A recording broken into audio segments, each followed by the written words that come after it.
मेरी कुछ मांगे हैं इस मंच के माध्यम से, जो हम लोग बैठे हैं और अपने दल और अपने संगठन के माध्यम से सरकार, देश के प्रधानमंत्री, मेरी आवाज तो उनको 2 दिन में सुन गई थी, इसलिए उनके मंत्री मुझसे वार्ता करने आए, लेकिन 30 दिन तक बच्चों की आवाज नहीं सुनती। आज ऐसे हालात नहीं होते जो भी, और आपने ये भी देखा होगा, मेरी एक चिंता ये भी है इस आंदोलन को शुरू करते हुए, पिछले 2 दिन से बहुत जबरदस्त हिंसा जो है आंदोलन में हो रही है। पुलिस टकरा रहे हैं, बच्चे टकरा रहे हैं, मन में पीड़ा हो रही है, ऐसा ना कोई बड़ी दुर्घटना हो, लोगों की जान चली जाए, टकराने से कुछ नहीं होगा। इसलिए जिम्मेदारी उठाई है। पहली, शिक्षा मंत्री धर्मेंद्र प्रधान जी का इस्तीफा होना ही चाहिए, क्योंकि इन 20-21 बच्चों के मौत के सीधे जिम्मेदार वो हैं। मुझे किसी को ढूंढने की जरूरत नहीं है कि किसने किसकी वजह से कदम उठाया। इसलिए शिक्षा मंत्री धर्मेंद्र प्रधान जी का इस्तीफा होना ही चाहिए। साथ साथ शहीद परिवारों को कम से कम 1-1 करोड़ रुपए का मुआवजा, जो मांग उस मंच की भी थी, वो उनको मिलना ही चाहिए। उसके बाद आज भी हाउस चला, 2 बजे तक एडजर्न हो गया। संसद में पेपर लीक और पुलिस द्वारा जो अन्य अत्याचार किया गया है, जो हिंसा की गई है, उस पर विस्तृत चर्चा होनी चाहिए बिना टाइम, जो हर व्यक्ति अपनी बात को रख सके, क्योंकि हम लोग को कम समय मिलता है तो हम पूरी बात नहीं रख पाते। वरना तो जो हमने अपनी आंखों से देखा, एक तो होता है दूर से देखना, जो मौके मौजूद था उसको तो पता है कि क्या क्या हुआ, किस तरह से आंदोलन को उकसा के और लाठीचार्ज किया गया, और किस तरह से असामाजिक तत्वों ने बढ़ते हुए उस आंदोलन को डिस्टर्ब किया, कमजोर किया, और लगातार वहां इस तरह के असामाजिक तत्व लगातार आ रहे थे, उनको रोकने की पुलिस ने क्या व्यवस्था की, क्या उनको डिटेन किया, ऐसा तो मुझे कहीं दिखाई नहीं देता। उसके साथ साथ किसी भी बच्चों पर कोई कार्रवाई 20 तारीख की घटना पर ना, क्योंकि जिन लोगों ने ये किया है, हिंसा से मेरे मन में पीड़ा है, इसलिए मैंने खुद को हिंसा के वाले रास्ते से हमेशा दूर रखा है। लेकिन मैं ये भी मानता हूं कि जब इसकी जांच होगी तो पता लगेगा कि हिंसा करने वाले छात्र छात्र वो वही लोग थे जो चाहते थे कि आंदोलन कमजोर हो जाए। और अगर किसी भी आंदोलन में कोई उस तरह की गाइडलाइन नहीं है तो कोई भी हिंसा करने वाला व्यक्ति आ सकता है, 1-2 दिन आपकी भाषा बोल सकता है, 2 दिन बाद उनकी भाषा बोल सकता है और आंदोलन को कमजोर कर सकता है। आंदोलन महत्वपूर्ण है, कोई मंच महत्वपूर्ण नहीं है। हम तो एक पार्टी के वर्कर हैं, एक संगठन के वर्कर हैं, हम इसी की हमारी आइडेंटिटी यही उस मंच से, क्योंकि वो आंदोलन विषय आधारित था, शिक्षा आधारित था, ना कि किसी और विषय।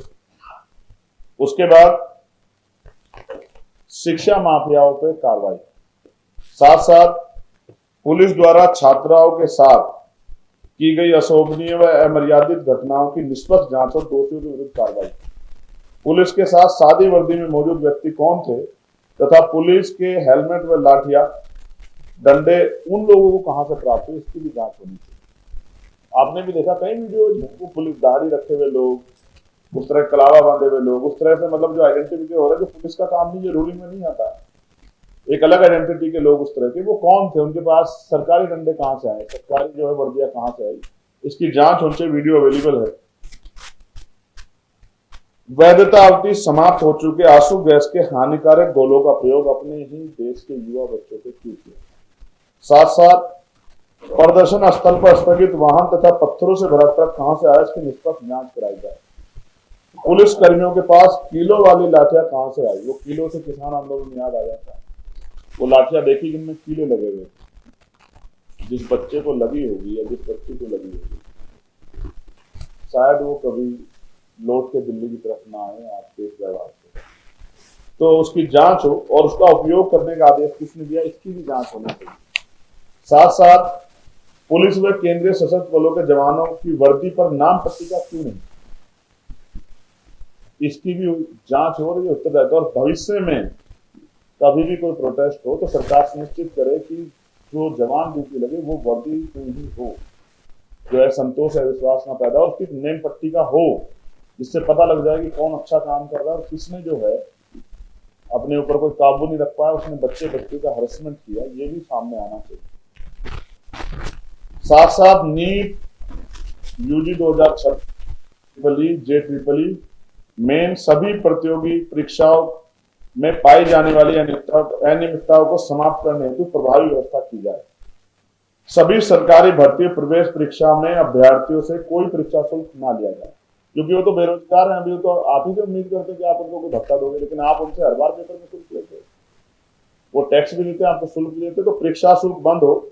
महिला अभ्यर्थियों को परीक्षा केंद्र उनके गृह जनपद में रखा जाए, कोई परीक्षा क्यों ना हो, राज्य कराए या केंद्र कराए, तथा पुरुष अभ्यर्थियों की परीक्षा केंद्र उनके गृह जनपद अथवा सीमावर्ती जनपदों को से बेरोजगार युवा उसका शोषण ना हो कि वो जाए 500 किलोमीटर 400 किलोमीटर दूर।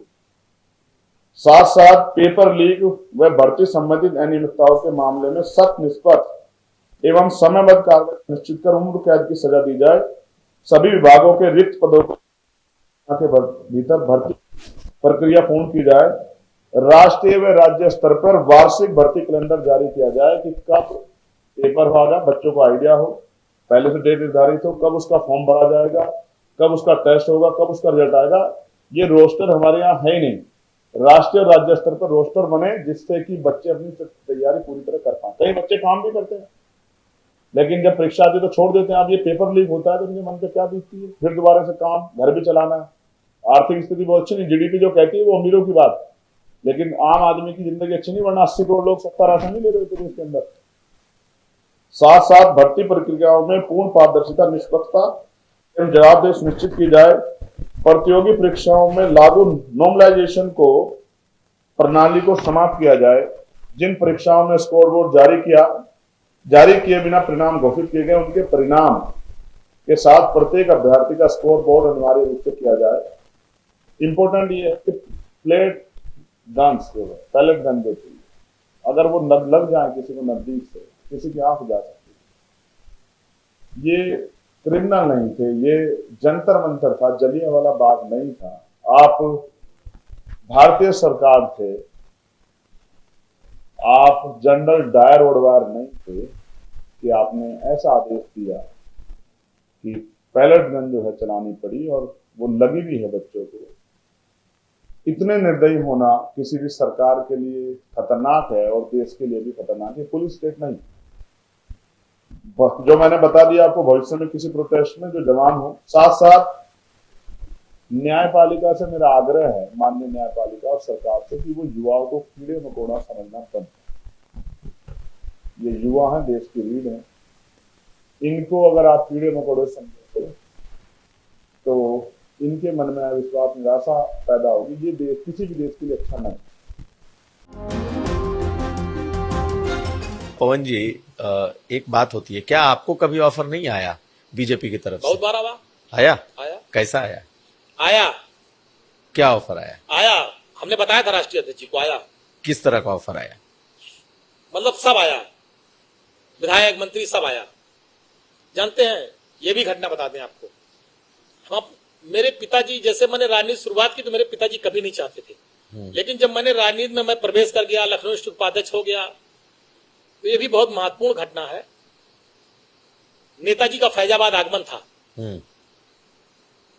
तो मैंने कहा कि आपको मेरे घर चलना। कहे हाँ चलेंगे तुम्हारे घर। मैं जेल से छूट के आया था, वही मेरे ऊपर गैंगस्टर और सारे मुकदमे दर्ज हुए थे बहन जी की सरकार में, उसके बाद मैं छूट के आया था। तो मैंने कहा आपको मेरे घर चलना। कहे चलेंगे। नेताजी मेरे घर आए, अंगूरीबाग कॉलोनी में।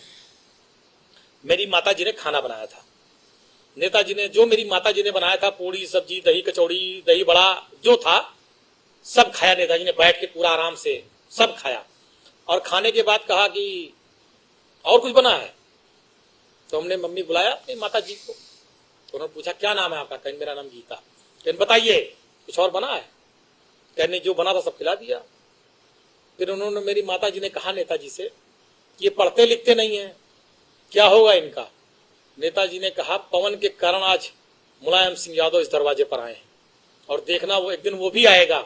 आज मेरे आने पे डीएम कप्तान बाहर खड़े हैं, एक दिन पवन भी आगे जाएगा, डीएम कप्तान भी बाहर खड़े होंगे, पवन बड़ा आदमी नेता बनेगा। और मुझे नेताजी ने बनाया, उस स्थान पे पहुंचाया।